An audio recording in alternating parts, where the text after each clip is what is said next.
And you need people like that in your circle, man. You know what I mean? And relationship should be important to you, and having good people in your circle. And that's one dude, man. I'm glad that he's in my circle, man. That's always keeping me going, keeping me motivated at times, man. So, shout out to my buddy Chad, man. Just want to talk about relationship too, man. And talking with someone the other day about relationship, a female, and it could be very scary going back out there. You know what I mean? Try dating again and trying to cultivate, something lasting, to have someone that you can, be on your journey with. And I think like one of the scary parts is the personalities, the personalities that you'll come across when trying to cultivate a relationship, when you're trying to connect with someone, finding that one person that you and them can kind of meet in that space to where it can turn into something lasting. And you have people that in relationship where the way they handle pain, the way they handle trauma, might be different.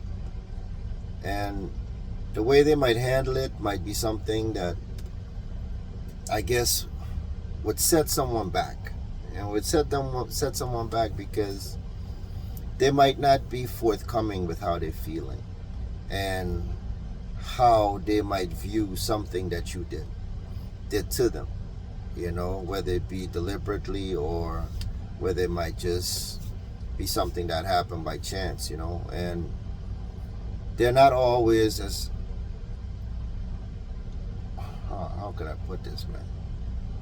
I got the thoughts in my head, and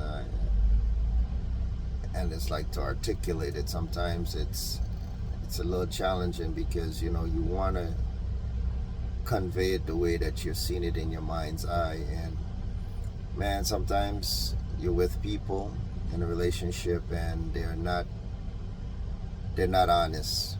They're not honest with themselves, and they're not honest with you. And sometimes, you want to have meaningful conversations. You want to understand where you're at, where we're going, and that's a conversation they might not be equipped to have because they might not be in the same mental space that you're in. They might not be viewing the relationship the way you're viewing it.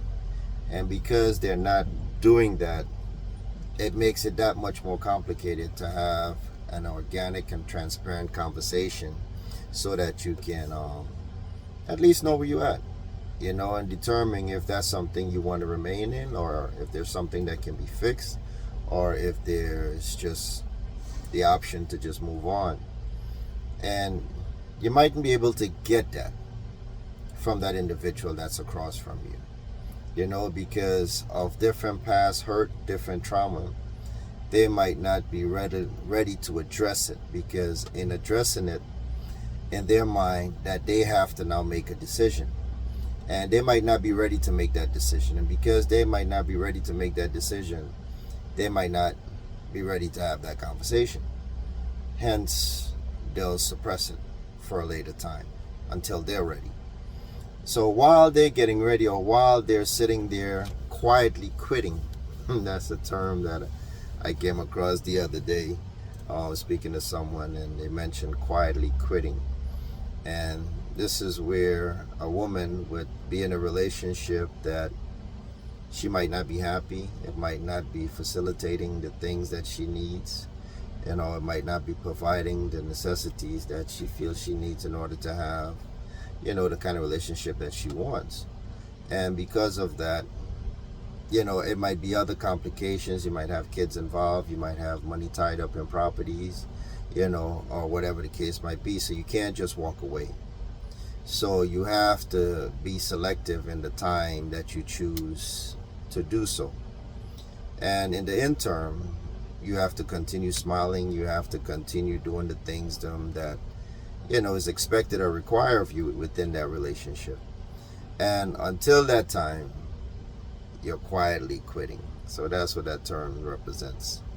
And you'll find that in a lot of relationships because, people are not able to address their traumas. They might not address the hurt, or if they do address it and they don't get the outcome that they want, they tend to succumb to an alternative way of getting the satisfaction that they want. And that satisfaction might be cutting back on certain things. That satisfaction might be where their perspective, in which you might think that you're in agreement with, they might have a different a covenant within that agreement that doesn't mirror that you have.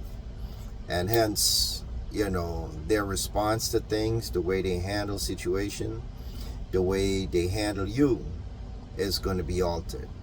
And it's not going to be altered to where it's that obvious, because they're going to make sure that they continue to do the obvious so it doesn't raise an eyebrow, and now they have to address this situation prematurely. So while they're going through this, they might be determining whether they want to fix it or whether they just want to move on. So within this quietly quitting process, this is what they're contemplating. So they're still engaged. They're still doing the things that is required of them, but emotionally they're detaching from the situation.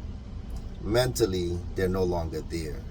And if there's a case to where there's some other entity gets involved, then the focus gradually shifts. And when the focus starts to shift more, this is where the intensity within the relationship starts to amplify now. Right? So where the arguments might be a little more rampant or a little more consistent. You know what I mean? Certain things that you once took pleasure in, that starts to change. So like these are little things that you're going to start noticing, little things, put it like that. If you're cognizant, or if you're aware, or if you're not too busy doing you, that you're not focused on what's going on in your immediate situation. So it happens, and a lot of times, you don't really realize that this is what's brewing underneath until it's too late. And when that individual, whoever they may be, decides that, now is the right time, this is where you see the coldness. This is where you see the disregard, the disrespect, starts to creep in. And they're moving now with no chill, because at this point, they already made up their mind, and it can go either way. So, just be mindful while you're in your situation. Be cognizant of the person that's across the table from you.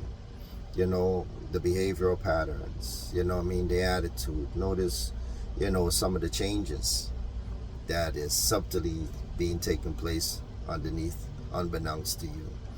And, be aware of it, and, I guess if in life, and I know that it can be a scary situation to be in when you're in a relationship, that when it's getting to that point, and you have to make a decision, and that decision is either to fix it, repair it, and get back on track. But that could only happen if both parties are in that space.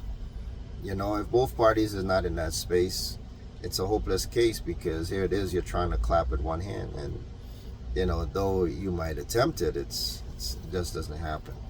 So if both parties are trying to do that, then you stand a chance, man. But if you're the one that's wanting to rekindle, if you're the one that wants to fix it, if you're the one that's trying to reinvent yourself to make the situation better, and for whatever reason they can't see you in no other light outside of the hurt that you might have caused, or the setback that you might have caused, or the betrayal they feel you might have caused, if they can't see you in that light, and if they're already in a different space with you altogether because of the pain that you have inflicted upon them, then there's nothing you can really do at that point. And it's best to, guess collateral damage at this point.